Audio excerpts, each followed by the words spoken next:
जो प्रेजेंट जो स्ट्रेन्स हैं जो चाइना में या इन देशों में इन्फेक्शन कॉज कर रहे हैं प्रेजेंटली, वो है BF7 और XBB। ये दोनों स्ट्रेन्स इंडिया में कई स्टेट्स में ऑलरेडी कुछ महीनों से पाए जा रहे हैं, जब जो वो जीनोमिक सीक्वेंसिंग का रिजल्ट आता है। लेकिन अभी तक वो कोई बहुत नंबर स्प्रेड नहीं हुआ, ज्यादा लोगों में बहुत ज्यादा इन्फेक्शन नहीं फैली है। यूएस में ऑफ कोर्स हम ये देख रहे हैं कि ये XBB स्ट्रेन BF7 दोनों फैल रहे हैं, तो कई देशों में फैल रहे हैं।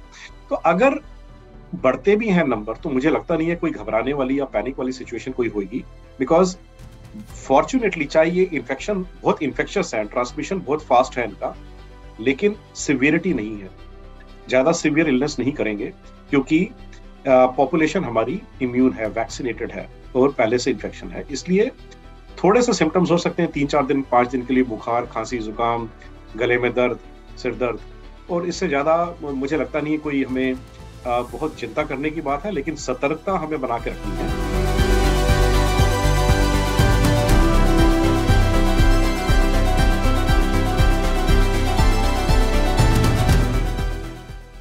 तो जब भी कोई वायरस होता है, अगर हम जैसे यहाँ पे कोविड की वायरस की बात कर रहे हैं, तो हमें 3 पहलू पे ध्यान देना होता है वायरस के। सबसे पहला तो वो इन्फेक्टिविटी या ट्रांसमिशन, दूसरा होता है उसका इम्यून एस्केप, कि वो जो आपको पहले वैक्सीनेशन मिला हुआ है उससे कितना प्रोटेक्शन होगा नए म्यूटेंट का, और तीसरा है कि बीमारी की सिवियरिटी कितनी होगी। तो ये तीनों पहलुओं का अगर हम देखें, अगर BF7 की बात करें या XBB की बात करें, तो ये दोनों वेरिएंट्स जो हैं सबसे ज्यादा इन्फेक्शियस है। अभी तक हमने जितने भी कोविड के स्ट्रेन्स, म्यूटेंट्स देखे हैं, वेरिएंट्स देखे हैं पिछले 3 साल में, ये उनसे कहीं ज्यादा इन्फेक्शियस है। That means person to person spread बहुत फास्ट होगा, इसमें इंक्यूबेशन पीरियड कम है। एक R0 हम बोलते हैं नंबर, वो है 10 से 18। दैट मीन्स एक आदमी 10 से 18 लोगों को इन्फेक्शन दे सकता है। तो ये अभी तक हमने किसी भी म्यूटेंट स्ट्रेन में इतना हाई नंबर नहीं देखा। तो दैट मीन्स कि ये एक बार आएगा घर में तो ये सबको इन्फेक्शन देगा। जहां तक लक्षण के बात है कि क्या ये स्ट्रेन BF7 या XBB के सिम्टम्स प्रीवियस म्यूटेंट स्ट्रेन से कोई फर्क है कि नहीं, आंसर नहीं, मतलब मोर और लेस सेम सिम्टम्स हैं।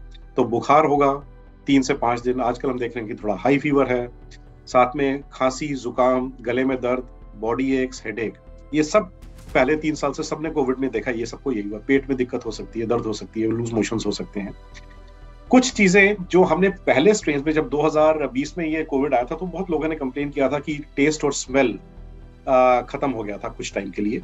वो अब हम जो स्ट्रेन्स हैं उनमें ये चीज नहीं देख रहे हैं या बहुत कम देख रहे हैं, और उसका रीजन मेरे हिसाब से वायरस ना होके वैक्सीनेशन है, क्योंकि हम सब वैक्सीनेटेड हैं, इसलिए ये कुछ डिजीज के सिम्टम्स अब कम हो गए हैं।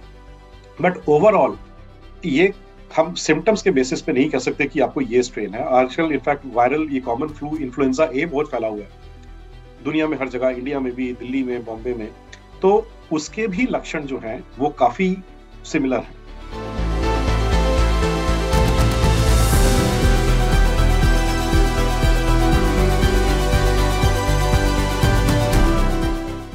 हमें ऐसी कोई चीज नहीं करनी बेवकूफी वाली कि जिससे हम देखें कि हम दूसरों को इन्फेक्शन दे रहे हैं या दूसरों अपने हमें इन्फेक्शन दे रहे हैं। तो जब भी आप बहुत भीड़ वाले इलाके में हो तो मास्क पहनिए, कोशिश करिए कि ऐसा ना हो कि बहुत एक छोटी जगह में बहुत सारे लोग इकट्ठे हो रहे हैं और वेंटिलेशन नहीं है, क्लोज स्पेसेस में, और खासकर विंटर्स में ये इन्फेक्शन ज्यादा स्प्रेड करती है। तो आई थिंक ये चीजें हमें हमेशा ध्यान रखनी पड़ेगी। और साथ में हमें ये देखना है कि वैक्सीनेशन, अगर आपने 3rd बूस्टर डोज जो है, प्रिकॉशनरी डोज नहीं ली, तो वो जरूर ले लें। हिंदुस्तान के जो आंकड़े हैं वो दिखाते हैं कि 27% लोगों ने, एलिजिबल पॉपुलेशन ने लिया है, तो वो आई थिंक हमें एनकरेज करना चाहिए कि 3rd डोज लोग अपनी लें। बट इससे ज्यादा और हम कि 4th डोज और 5th डोज बूस्टर का लें, उसका अभी इंडिया में हमें कोई रीजन नहीं है सोचने का ऐसे करने। हम क्या देख रहे हैं अपनी प्रैक्टिस में कि अब लोगों ने टेस्ट कराना बंद कर दिया। वो कहते हैं क्या 3-4 दिन का, 5 दिन का जुकाम खांसी है, क्या टेस्ट कराने की जरूरत है? ये एक गलती है।